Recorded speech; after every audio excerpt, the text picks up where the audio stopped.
أعوذ بالله من الشيطان الرجيم. بسم الله الرحمن الرحيم. Assalomu alaykum Qur'on o'rganuvchilar. Qur'on o'qish darsimizni davom etamiz. Bugun darsimizni 14-qismi, demak darsni boshladik. O'tgan darsda g'oyn va ayn harflarini o'tgandik. Harflarni takrorlaymiz. G'oyn harfi yo'g'on harflardan o'zbek tilidagi g'o tovushi kabi o'qiladi. G'o, g'i, g'u, ag'u, g'om, g'ob, g'il, g'oyru, bag'lu, farg'u, g'ob, g'ob, mablag', mag'rib, ighlib, اغفر, اشتغال, يشتغل, استغفر, يستغفر. Ayn harfi o'zbek tilida bunga o'xshash tovush yo'q. Ayn harfining maxraji halqumning o'rtasidan chiqadi. U. Ayn harfi sukunli bo'lganda ozroq cho'zilib aytiladi.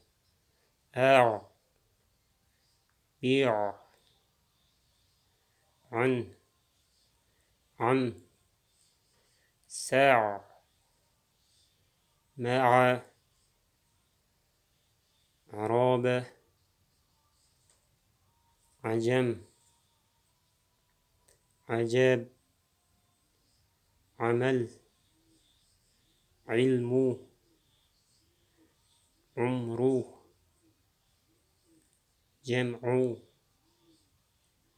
ja'lu, ab'ab, askar, aylam, ja'far, anbar, g'oynu, aynu, bag'lu, ba'lu, balg'u, bal'u. Bugungi birinchi harfimiz bu dal harfi. Dal harfi o'zbek tilidagi d tovushi kabi o'qiladi. D, di, du, ad. Dal harfi qalqala harflardan hisoblanadi. Dum, dub, duf, rid, zid, tad, darsu, daf'u, dab'u, dalku, dahru, duhnu, duldul, fudfud, hudhud, ushdud,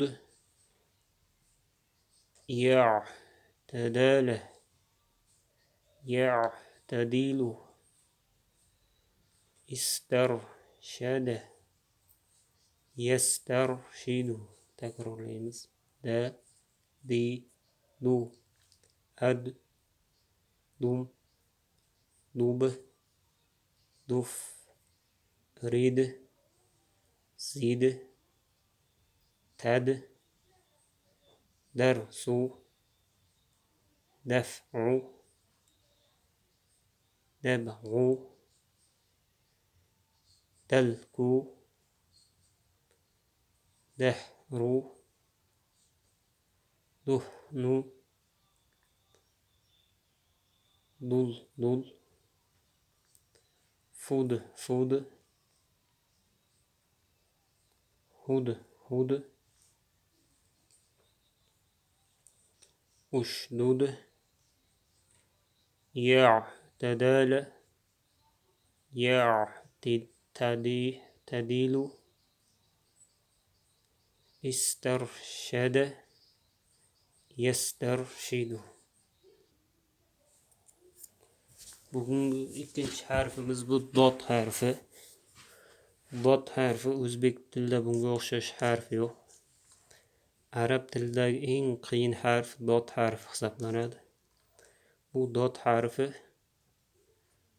dunyodagi tillar bo'yicha faqat arab tilida bor harf hisoblanadi.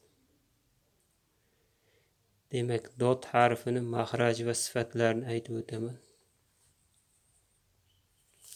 Uning uchun mana boshqa kitobdan ko'rsatib beraman dot harfini sifati. Dot harfini talaffuz qilayotganda tilni ikkita yoni, bu qora bilan belgilab qo'ygan joyi, mana bu joylar tilni ikkita yoni hisoblanadi. Tilni ikkita yoni jag' tishlarga uriladi. Tilni uchi tanglay bitgan joyga, mana tanglay bitgan joyga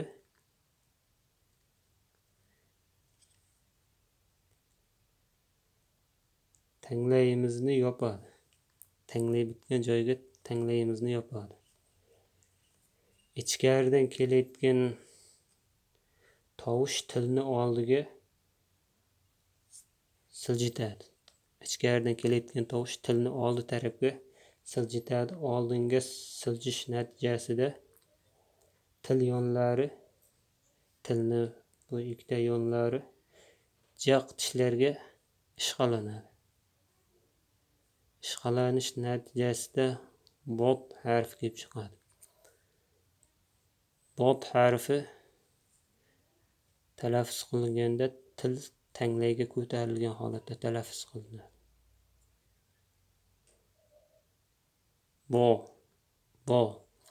Bot harfi tilni yon taraflaridan, chap yoki o'ng tarafdan farqi yo'q, yoki ikkita tarafdan ham oziq tishlarning oldidan tovush chiqish kerak bo'ladi. Agar tilni bu tovush og'ilni oldi tarafidan chiqib ketsa, bu talaffuzi xato hisoblanadi. O'ng yoki chap tarafdan, yon tarafdan chiqish kerak bo'ladi. Agar ikkita tarafdan ham chiqsa yaxshi.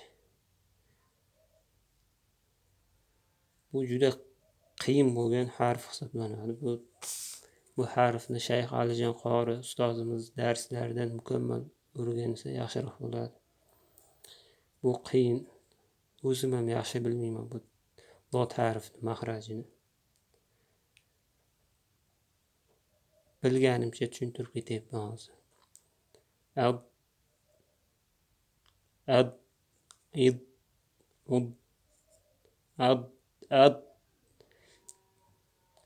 Tilni tepasi tanglayga ko'tarilgan holatda va orqa tarafi yumshoq tanglayga yaqinlashgan holatda havo hosil bo'lib og'iz tarafga kelganda tilni uchi yopadi havoni va havo ikki yonboshdan chiqish kerak, yoki chap yoki o'ng yoki ikki tarafdan ham chiqish kerak bo'ladi.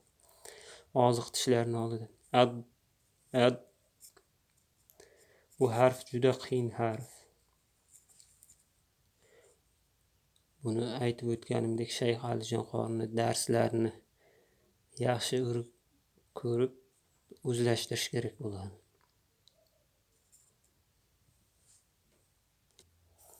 O'zimizni kitobga qaytib olamiz, demak.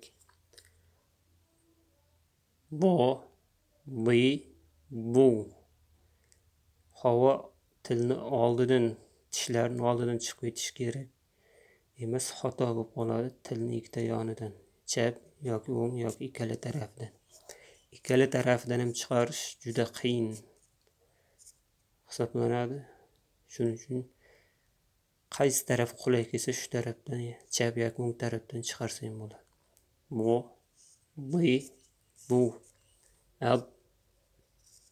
boyfu adlu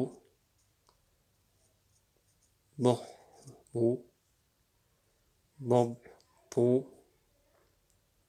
ضعف عرض مضرب مضرب اضرب تضرب تضرب أضرب نضرب اضطراب يضطرب استضعف يستضعف درس مرس ودع ودع وضع بعض بعض takrorlaymiz ض ضي ضو